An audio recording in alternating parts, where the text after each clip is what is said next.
কত টাকা থাকলে জাকাত ফরজ হয়? জাকাত কবে দিতে হবে? জাকাত কত টাকা হলে ফরজ হয়? এর উত্তর হলো, কেউ যদি 52.5 ভরি রূপা, এটা অথবা রূপার সমমূল্যের সম্পদ, নগদ অর্থ, ব্যাংক ব্যালেন্স অথবা ব্যবসার মাল, যে পণ্য কেনা হয়েছে বিক্রির জন্য, এরকম কোনো মাল যার কাছে আছে যেটার মূল্য দাঁড়ায় 52.5 ভরির সমান, এইরকম সম্পদের মালিক যদি কেউ হয় এবং সেই সম্পদ তার কাছে 1 বছর থাকে, তাহলে 1 বছর পর ওই সম্পদের বাজার মূল্য হিসেব করে 1 বছর পর 2.5% জাকাত দিতে হবে, অর্থাৎ লাখে 2,500 টাকা। এভাবে হিসাব করে তাকে জাকাত দিতে হবে। বর্তমানে রূপার যে বাজার দর, সেটা হিসাব করলে প্রায় 2.25 লাখ টাকার কাছাকাছি হয় 52.5 ভরি রূপার দাম। এটা ভ্যারি করে, উঠানামা করে। একেবারে খুব রিসেন্ট যে এখন 2026-এর ফেব্রুয়ারি মাস চলছে, এই সময়টাতে রূপার যে বাজার দর আছে সেটা হিসাব করে দেখা গেছে যে 2.25 লাখ টাকার কাছাকাছি। এক্সাক্ট আপনি যখন দিবেন রূপার দরটা জেনে নিয়ে যে 52.5 ভরি বা 52.5 তোলা রূপার দাম কত, সেটা হিসাব করে যদি দেখেন যে এটা আপনার সম্পদ এই পরিমাণ হয়ে গেছে, তাহলে সবটুকুর জাকাত দিতে হবে। এমন না যে এর অতিরিক্তটা জাকাত, বরং সবটুকুর জাকাত দিতে হবে। জাকাত দেওয়াটাকে জরিমানা মনে করা, এটা কিয়ামতের আলামত। সহিহ বুখারীতে আসছে, নবী সাল্লাল্লাহু আলাইহি ওয়াসাল্লাম বলেছেন, একটা সময় আসবে মানুষ যখন জাকাত দেওয়াটাকে তার জন্য অর্থদণ্ডের মতো বিষয় মনে করবে, জরিমানার মতো বিষয় মনে করবে। এটা ভুল ধারণা আমাদের সমাজে। কারণ আমরা মনে করি যে জাকাত দিলে বোধহয় লস হয়ে যায়, কমে যায়। বরং জাকাত দিলে এটা তো আমার আখিরাতের অ্যাকাউন্টে জমা হয়ে গেল, এটা বরং আমার স্থায়ী হয়ে গেল, নিশ্চিত হয়ে গেল, বাকিগুলোর গ্যারান্টি নেই। এই জন্য জাকাত দিতে পারাটা সৌভাগ্যের বিষয়। আর জাকাত কখন ফরজ হয়? এর উত্তর হলো যে জাকাত ফরজ হয় প্রত্যেকটা ব্যক্তির অর্থ বছরের আলোকে। সবার অর্থ বছর একরকম নাও হতে পারে। ধরুন আমি জিলহজের 1ম তারিখে জাকাত দেওয়ার মতো সম্পদের মালিক হয়েছি, তাহলে পরবর্তী বছর জিলহজের 1ম তারিখে আমার জাকাত আসবে। কেউ যদি মুহররম মাসে জাকাত দেওয়ার মতো সম্পদের মালিক হয়ে থাকে, তাহলে 1 বছর পর মুহররম মাসে তার জাকাত তার উপরে বর্তাবে। তো জাকাত বর্ষ এটা নির্ভর করে ব্যক্তি কখন সম্পদের মালিকানা আসছে তার উপরে। এখন কেউ যদি জাকাত দেওয়ার সুবিধার্থে, হিসাব করার সুবিধার্থে সে যদি একটু আগে দিয়ে দেয়, ধরা যাক যে আমার জিলহজে আসে, আমি রমজানে দিয়ে দিলাম হিসাব করে, কোনো অসুবিধা নেই, জাকাত অগ্রিম দেওয়া যায়। যে প্রতি বছর আমি রমজানে দিলাম, সমস্যা নেই। আমাদের সমাজে অনেকে মনে করে রমজান মাসেই জাকাত দিতে হয়। জাকাত রমজান মাসেই শুধু দিতে হয় এমন কোনো কথা নেই। তবে এটা ঠিক, রমজান মাস আমলের মাস, সওয়াবের মাস, এই মাসে আমরা বেশি বেশি সওয়াব হাসিল করার চেষ্টা করবো ইনশাআল্লাহ বিইذনিল্লাহ। সেই জায়গা থেকে আমরা নফল দান, অন্যান্য সাদাকা করব এবং বিশেষভাবে যদি জাকাত দেওয়ার চেষ্টা করি ইনশাআল্লাহ, সেটা আল্লাহ তাআলার কাছে আমরা বিশেষ আজরের আশা করতে পারি। আমি কোর্ট ম্যারেজ করে বিয়ে করেছি, 3 বছর হলো এবং একটি সন্তানও আছে।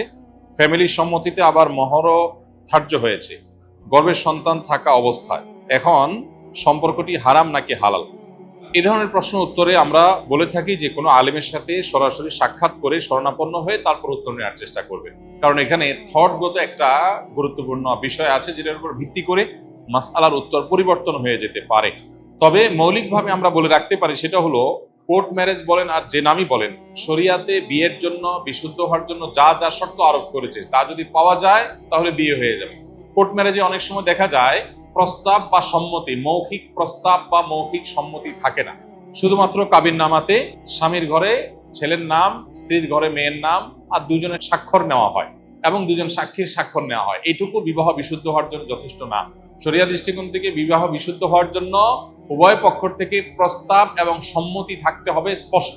কেউ যদি বোবা হন, মুখে উচ্চারণ করতে না পারেন, তাহলে তিনি মাথা নেড়ে ইশারায় তিনি অন্তত সম্মতি প্রকাশ করবেন। আর তা না হলে মুখে আমি প্রস্তাব করলাম, আমি কবুল করলাম, গ্রহণ করলাম, এরকম কথা দুজন সাক্ষী শুনতে হবে, তাহলে বিয়ে বিশুদ্ধ হবে। অতএব বিবাহ বিশুদ্ধের জন্য দুজন সাক্ষী উপস্থিত ছিলেন কিনা, তারপরে তারা এই প্রস্তাব এবং সম্মতির কথা শুনতে পেয়েছেন কিনা, সাক্ষীদের উপস্থিতি এবং প্রস্তাব সম্মতি এটা একই মজলিসে, একই বৈঠকে হয়েছে কিনা, এই বিষয়গুলো গুরুত্বপূর্ণ। এগুলো যদি হয়ে যায়, মহর যদি ধার্য কোনো কারণে নাও হয়, পরে ধার্য হয়ে যায়, বা অটোমেটিক যে মহরে মিছিল বলা হয় সেটা ধার্য হয়ে যায়, তাতেও বিয়ে হয়ে যায়। কিন্তু বিয়ের গুরুত্বপূর্ণ বিষয় হলো এই জিনিসটা। অতএব এটা কতটা হয়েছে না হয়েছে অনেকখানি প্রশ্ন উত্তরের উপর অনেক সময় নির্ভর করে। এই জন্য এ ধরনের প্রশ্ন উত্তরের জন্য আমরা অনুরোধ করি যে ওলামা একরামের সাথে সরাসরি সাক্ষাৎ করে আপনার আশপাশে কোনো মসজিদে, গুরুত্বপূর্ণ মাদ্রাসাগুলোতে উপস্থিত হয়ে মুফতিদের সাথে সাক্ষাৎ করে আপনি আপনার ডিটেল বলে উত্তর নেওয়ার চেষ্টা করবেন। আসুন্নাহ ফাউন্ডেশনে প্রতিদিন সকাল 8টা থেকে রাত 10টা পর্যন্ত ওলামা একরাম ফোনে উত্তর দেন এবং সরাসরি উত্তর দিয়ে থাকেন, সেখানে উপস্থিত হতে পারেন। রমাদান এলেই মা বোনেরা প্রতিযোগিতামূলক কোরআন খতম দেন। অনেকে বিষয়টি বাড়াবাড়ি বলেন, কারণ হিসাবে যুক্তি দেয় যে দ্রুত পড়লে সহি হওয়ার সম্ভাবনা কম থাকে এবং অর্থ বুঝে পড়া ভালো। কথাটা কতটা যুক্তিযুক্ত? কোরআনে কারীম পড়ে শেষ করা, খতম দেওয়া এবং একাধিক খতম দেওয়া, বেশি বেশি তেলাওয়াত করা রমজান মাসে, এটা সালাফে সালেহ থেকে প্রমাণিত। আমাদের পূর্বসূরিগণ তারা রমজানের শেষ দিন পর্যন্ত বেশি থেকে বেশি কোরআনে কারীমের তেলাওয়াতে মগ্ন থাকতেন। যেহেতু এই মাসটাই হলো কোরআন নাজিলের মাস, অতএব এই মাসের অন্যতম গুরুত্বপূর্ণ আমলটা হলো বেশি বেশি কোরআন তেলাওয়াত করা। যেসব ভাইরা কোরআন তেলাওয়াত জান না, তারা কোরআন তেলাওয়াত শিখতে পারেন। আমরা সুন্নাহ ফাউন্ডেশন থেকে দীর্ঘ 1 বছর টানা পরিশ্রম করার পর আলহামদুলিল্লাহ, যারা কোরআন সহি বা শুদ্ধভাবে পড়তে বা তেলাওয়াত করতে পারেন না, এমনকি আরবি অক্ষরও চিনেন না, তাদের সুবিধার্থে আমরা সহজ সূত্রে কোরআন শিখি নামে একটা কোর্স আমরা চালু করেছি। এবং এই কোর্সটা প্রতিদিন তারাবির পর আমাদের ভেরিফাইড ইউটিউবে, অর্থাৎ আমার নামে যে ইউটিউব চ্যানেল আছে, সেখানে প্রতিদিন একটা করে পর্ব আপলোড হয়। গত 2 রাতে 2টি পর্ব আপলোড হয়ে গেছে। আজকে তারাবির পরে 3 নম্বর পর্ব আপলোড হবে ইনশাআল্লাহ। 10 থেকে 15 মিনিট, 20 মিনিটের মধ্যে ভিডিওটা, মাত্র 27টি ভিডিও ইনশাআল্লাহ পুরো কোরআন সহি করে শেখার জন্য তৈরি করা হয়েছে, অনেক পরিশ্রম করে, অনেক সাধনা করে। অতএব যারা সময় আছে তারা সেই ভিডিও ফলো করতে পারি, অথবা অন্য কোনো উপায়ে কোরআন সহি করে পড়বো। আর যাদের তেলাওয়াত সহি আছে তারা বেশি বেশি পড়বো। এখন কথা হলো, প্রতিযোগিতামূলকভাবে বেশি বেশি করে কোরআন খতম দিলে সেটা ভালো কিনা? উত্তর হলো অবশ্যই ভালো, তবে তার কোয়ালিটি যেন ঠিক থাকে। এটা ঠিক যে তাড়াহুড়া করতে গিয়ে কোয়ালিটি নষ্ট করে অনেক পরিমাণে তেলাওয়াত করার চাইতে কোয়ালিটি ঠিক রেখে আপনি সাধ্য অনুযায়ী তেলাওয়াত করা ভালো। দেখা যায় অনেকে হুলস্থুল করে কোরআন তেলাওয়াত করেন, কি পড়েন নিজেও বোঝেন না। খতম দেওয়া উদ্দেশ্য হয়, এই খতমটা অর্থবহ না। আল্লাহ তাআলা আমাদের আমলকে মাপবেন, আল্লাহ আমলকে গুনবেন না। কিয়ামতের দিন আমল গণা হবে না মাপা হবে?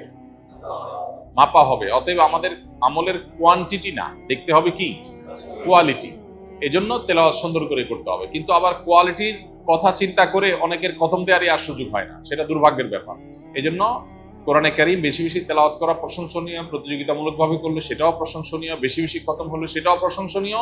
তবে লক্ষ্য রাখতে হবে তেলাওয়াতটা যেন তারতিলের সাথে হয়, শুদ্ধতার সাথে হয়। আল্লাহ বলেছেন, ওয়ারাত্তিলিল কুরআনা তারতিলা, তোমরা তারতিলের সাথে কোরআনকে তেলাওয়াত করো। অতএব সে বিষয়টি আমাদেরকে লক্ষ্য রাখতে হবে।